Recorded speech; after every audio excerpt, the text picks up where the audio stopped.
Hey everybody, welcome back to Guns and Gadgets, the premier source for Second Amendment news. If you're into the Second Amendment, then subscribe to this channel down below and I'll keep you updated every single day, oftentimes multiple times a day. What does that mean? Check back regularly, because it might be 2 more videos a day sometimes. I wanted to bring everybody up to date about something that happened yesterday in the pistol brace fight. The big case is Mock v. Garland. It's a Firearms Policy Coalition case. As always, if you want to support those who support you, there are links in the description of all my videos, including one for Firearms Policy Coalition. I get nothing out of it. It just tells them that it's a viewer of Guns and Gadgets. And I ask you to hit that link, join, become a member, or donate if you are a member. That's how these groups fight these lawsuits. So, quick update. Where are we up until, as I'm sitting down recording this on my back deck here on Saturday, August, I think today's, I don't know, the 19th. No watch, so I'm lost. So we had the Fifth Circuit U.S. Court of Appeals say that the law was likely unconstitutional, which a lot of people got bent out of that. That's because they were challenging only one facet, and that was Judge Reed O'Connor's decision in the district court level, the federal district court in northern Texas, about the preliminary injunction. And Judge Reed O'Connor said, you didn't give me enough information to do a preliminary injunction. FPC appealed, and a 3-judge panel in the Fifth Circuit U.S. Court of Appeals, they said, yeah, Judge O'Connor, they absolutely did. And not only did they give you enough information, they proved the hardest part, the most difficult part to obtain, is that they're more likely than not to win on the merits of the case, meaning this rule by ATF saying that you can't have a sliding piece of plastic and Velcro on your gun is likely unconstitutional. Now, what did they do? I did a video. I'll have it pinned above. So watch that video if you haven't already. And what the Court of Appeals said was that Judge Reed O'Connor had to take this back, relook at the parts that he didn't even look at related to the injunction, and rule on it within 60 days. And Judge Reed O'Connor took action immediately.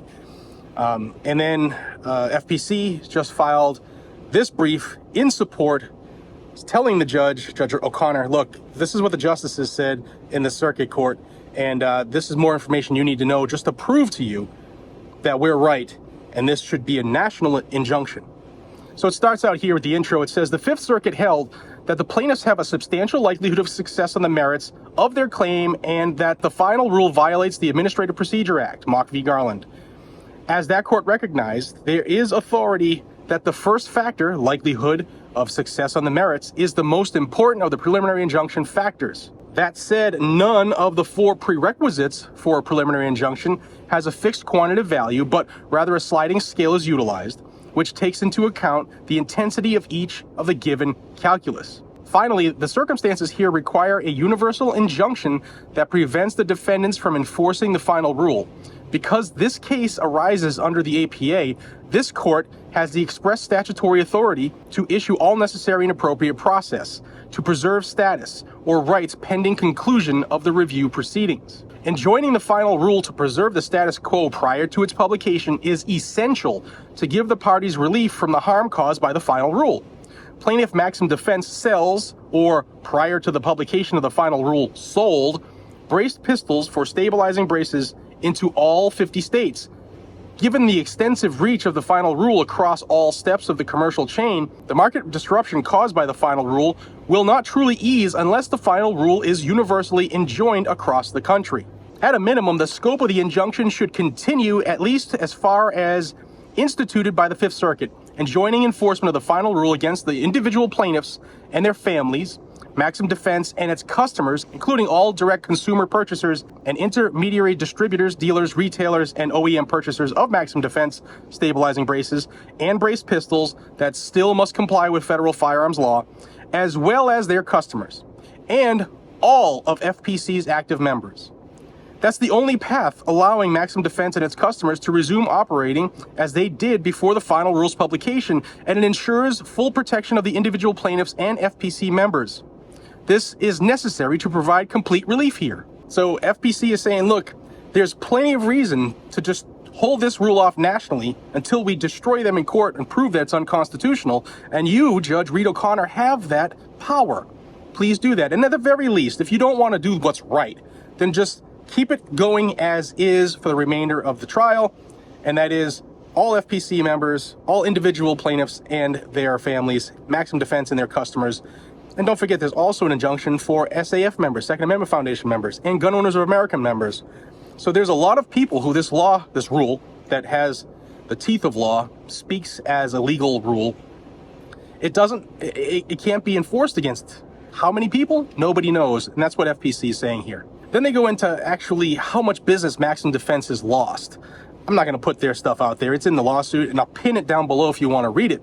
But they have taken an astronomical loss to their business, which was created for pistol braces and pistol brace firearms. Things that were illegal are illegal. Just because someone wrote a rule doesn't make them illegal. And then here's the conclusion here. The defendants have brought the need for a universal or nationwide injunction upon themselves. It is the defendants that decided to transmute the status of brace pistols in every state by decree, that unlawfully sought to make the final rule immediately applicable, and that decided to retroactively change their decade-long position and treat all brace pistols as if they are and have always been short-barreled rifles, all without complying with the APA, the Administrative Procedures Act. As shown above, the nationwide scope of the final rule and its nationwide scope of the harm it has caused Maximum Defense, its customers, and FPC members justifies this court granting a universal preliminary injunction. And in the APA context, Section 705 grants this court express authority to issue all necessary and appropriate process to preserve status or rights pending conclusion of the review proceedings. Accordingly, to prevent the suffering and irreparable injury that will immediately befall lawful gun owners, businesses, and manufacturers absent such an injunction, plaintiffs request that defendants be enjoined from enforcing the final rule as to any person or entity, which would be the result required by a vacator if plaintiffs prevail on the merits.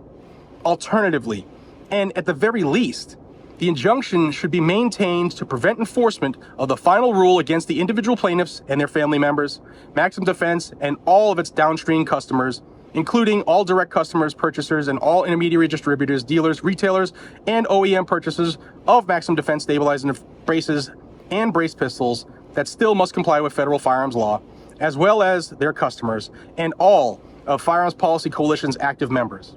While plaintiffs understand the injunction to cover all of the intermediaries between Maximum Defense and their end customers, the industry needs clarity. In the event the plaintiffs do not ultimately prevail in this case, they request that the defendants be delayed from implementing the final rule and its reclassification of brace pistols until 120 days after a final judgment and mandate is issued by this court. So guys and gals, Reed O'Connor will be moving quickly on this.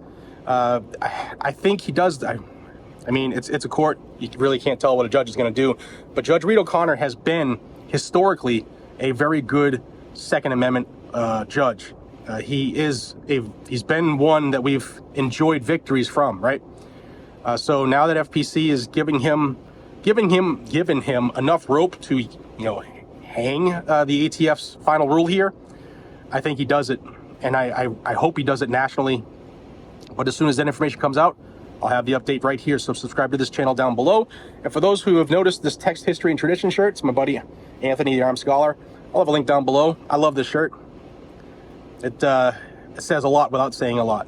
Link is down below. TriStar Trading makes this as well. Guys and gals, hope you have a fantastic day. It's beautiful. I'm going to enjoy it, spend some time with family, maybe fly my new drone. And I hope you're having a great day. Take care, y'all.